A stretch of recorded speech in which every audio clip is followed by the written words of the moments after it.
What if I told you that the FIA has just uncovered a possible illegal trick in qualifying that could have completely changed the 2026 polls? And that Ferrari would have been the one who presented the key evidence to leave Mercedes on the ropes. The story of this scandal does not begin with a sanction or with a forceful decision from the FIA. It begins much earlier, at the moment when several teams begin to suspect that something does not fit with Mercedes' performance in qualifying. Because if there is a place where the differences are magnified in modern Formula One, it is precisely in the flying lap, where there is no management, no strategy, just pure performance. And that is where Mercedes was making a difference that was beginning to raise too many questions within the paddock. Since the start of the 2026 season, the context was already tense, with a completely new regulation that opened the door to aggressive technical interpretations, and with several manufacturers attentive to any detail that could make a difference. Ferrari, along with other key actors, detected that the Mercedes engine could be operating under parameters that, although they passed official controls, did not represent reality on the track. And here is the first critical point. It was not something obvious or illegal at first glance, but rather a solution designed to pass controls without being detected under standard conditions. The core of the suspicion revolved around how engine performance was measured, specifically the compression ratio, an extremely sensitive technical aspect that can directly translate into extra power. According to the accusations, Mercedes would have found a way to alter this value depending on the engine temperature, taking advantage of the fact that the FIA carried out its measurements cold, while in real conditions of use, the behavior of the system changed significantly. This is not a minor detail because we would be talking about an estimated difference of between 15 and 20 horsepower, something absolutely decisive in classification. But the really interesting thing is that, at first, the FIA did not see anything illegal. The system passed the verifications, complied with what the regulations said, at least on paper. And this is where the breaking point is generated, because when a solution is legal only under certain measurement conditions, but offers a clear advantage on the track, rival teams do not interpret it as innovation, but as exploitation of a loophole. And Ferrari was not willing to let it go. From there, a silent war begins off the track. Meetings, analysis, information sharing, and, above all, the collection of new evidence that could demonstrate that the actual performance of the system did not match what the FIA was validating. This is the key moment of Act 1, because it is where Ferrari, according to multiple indications within the paddock, decides to take the next step. Not only question but provide concrete evidence that forces the FIA to look at the case from another angle. And when that new evidence reaches the FIA's table, everything changes. What was previously a gray area is beginning to be seen as a possible structural problem in the way the cars are controlled. It is no longer just about Mercedes, but about whether the regulatory system itself is allowing these types of solutions to exist. And that is what makes this case so big, because it not only calls into question a team, but the regulations themselves. This first act, therefore, is not about a sanction, it is about discovery. It is the moment in which the seed of the scandal is planted, where Ferrari detects, analyzes, and finally decides to act. And most importantly, it is the point where the FIA goes from ignoring the problem to being forced to confront it. Now, once the FIA receives this new evidence and begins to delve deeper into the analysis, that is when the technical dimension of the matter is truly revealed, because understanding this trick is not easy, and that is precisely its greatest danger. We are not talking about a visible illegal part, nor a system clearly outside the regulations, but rather a solution designed to behave differently depending on the conditions in which it is measured. The key point is the engine's compression ratio, a parameter that has a very clear limit in the regulations, but whose measurement depends on how and when it is carried out. Mercedes would have developed a system based on advanced materials, including special alloys and processes such as 3D printing, which react differently with temperature. This means that when the engine is cold, as in FIA inspections, it perfectly complies with the established limit. But when the engine reaches actual track operating temperatures, that same system expands, adjusts, and changes its behavior. And this is where the absolute key to the technical deception lies. In real qualifying conditions, the engine could be operating with a higher compression ratio than allowed, generating more power than the regulations should allow. It is not a minor assumption, because it is estimated that this difference could translate into up to 15 or even 20 additional horses. An outrage in a Formula One where differences are measured in thousands. But the most shocking thing is that this system does not break the regulation directly, it avoids it. It takes advantage of the fact that the FIA was not measuring in representative conditions, which made this trick practically invisible to traditional controls. And this explains why Mercedes was able to use it without being penalized initially, because technically it was within what was allowed, at least under that verification method. However, when Ferrari presents new tests, the focus changes completely. It is no longer just a question of whether the car complies when cold, but whether the actual performance on the track respects the spirit of the regulations.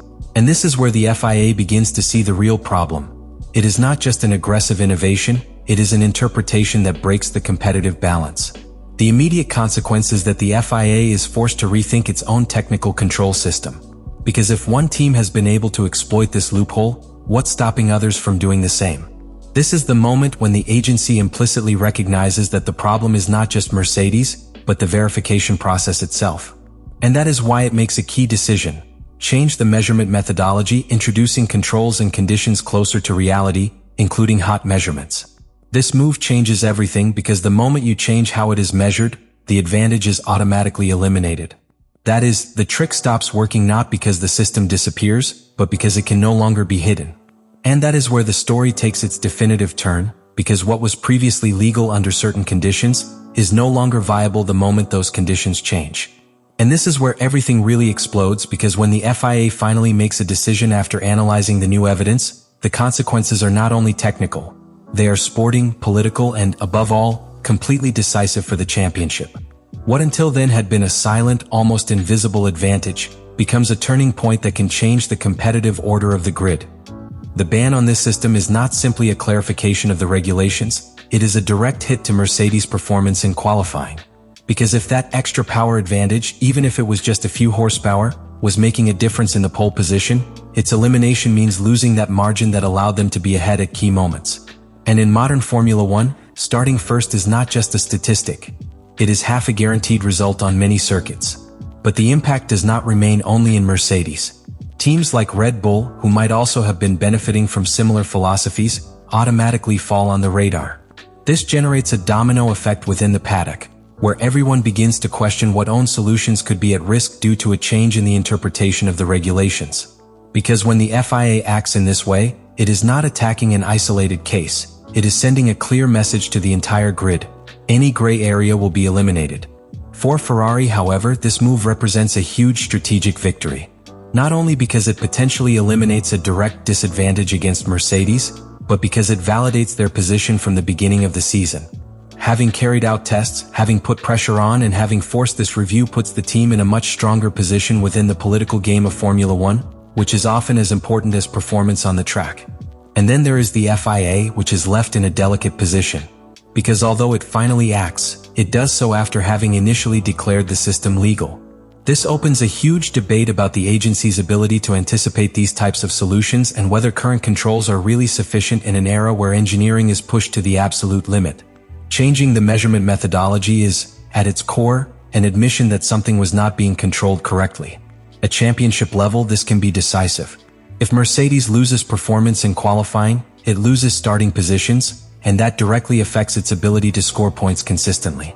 In a tight championship, where we have already seen minimal differences between leading teams, this type of change can tip the balance completely towards Ferrari, McLaren, or even Red Bull, depending on who adapts best to the new regulations.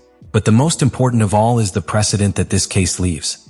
Because from now on, every innovation will be observed with a magnifying glass, every interpretation of the regulations will be questioned, and every suspicious advantage will be analyzed under the possibility that there is another hidden trick. This raises the level of tension within the paddock to a point where the battle is no longer just on the track, but in the offices, in the laboratories, and at the limits of the regulations. What we have just seen is not simply another episode of technical controversy in Formula One, it is a clear demonstration of how we win and lose in this sport far beyond the track. Because here we are not just talking about a trick, nor even about a possible isolated illegality. We are talking about an advantage built within the finest limits of the regulations, detected thanks to pressure from a direct rival and dismantled only when the FIA was forced to look beyond its own control methods. Mercedes, like so many times in Formula One history, took engineering a step further, finding a way to maximize performance where others had not looked. But this time, that innovation did not go unnoticed. Ferrari knew how to identify the problem, gather evidence, and push until it caused a change that now directly affects the competitive balance. And in that game, just as important as the development of the car is the ability to read the regulations. and to know when the rival is taking it too far. The FIA, for its part, leaves a bittersweet feeling. Because yes, he has acted, he has made a decision, and he has corrected the problem. But he has done so after the advantage could have already influenced key results. And that opens an uncomfortable but necessary question. How many more times is this happening without anyone detecting it in time? In the end, this case redefines something fundamental in modern Formula One. It is no longer enough to comply with the regulations, we must understand how it is applied, how it is measured, and how it can change at any time. Because in a championship where everything is decided by thousands, a small gap can make the difference between starting on pole or being left behind. And now, with this precedent on the table, the message is clear to the entire grid. No one is completely safe. Every innovation will be questioned, every advantage will be analyzed, and every technical detail can become the next big scandal. Because if this episode has made anything clear, it is that in Formula One, the real race never stops. Let me know in the comments what you think about all this.